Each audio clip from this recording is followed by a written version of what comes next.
is it, sir, that so many doctors now are getting infected in big bunches, 30, 40 doctors from some of our top hospitals? It didn't happen even when we didn't have a vaccine. Now, these are frontline workers who've had both their jabs. More than a month has passed since the second jab as well. Why is this happening, and what are you making of it? Dr. Trahan. Oh, it's of course very, very worrisome.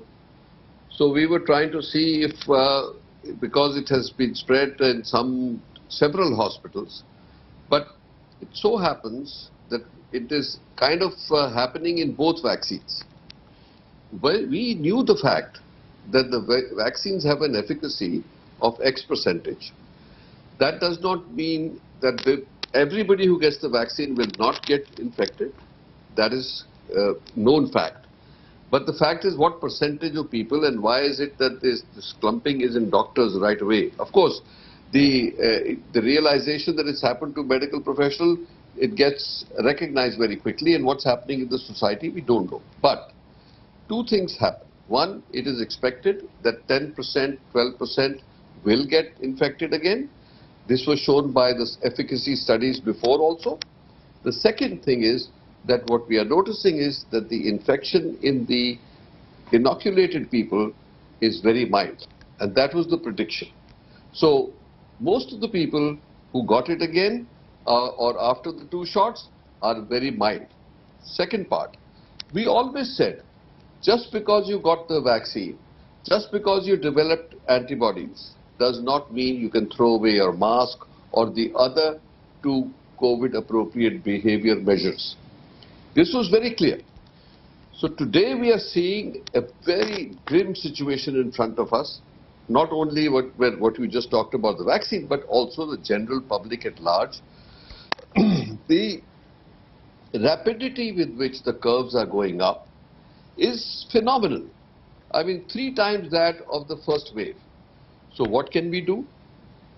We should go, and it's not advisable to do a lockdown at this stage because of the fact that we will have very severe sufferings if we try to lock down completely.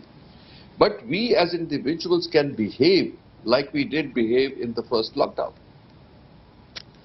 So we can be careful that we take care of all the 3 measures. We do not have to socialize, just stay away at home if you can. Work can be done from home wherever it can be done from home. Essential services and others will go on. And we don't have to go and have big weddings and religious ceremonies and things like that. Okay. So if we do all this, we'll slow it down, like we are saying, break the chain. Vaccine is there. More and more people need to be vaccinated to reach that herd immunity.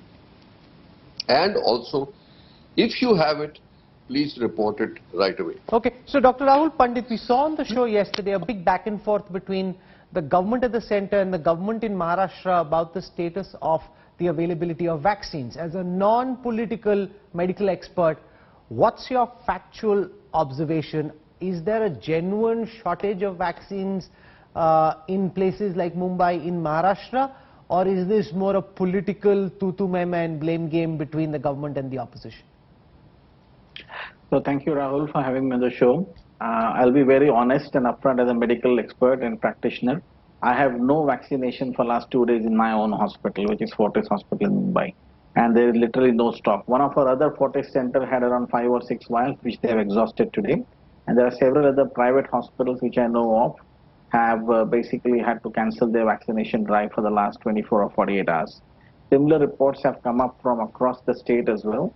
So there seems to be a delay in the vaccine reaching to them. I think probably a lot of vaccines are in the transit or in the pipeline, what they call it.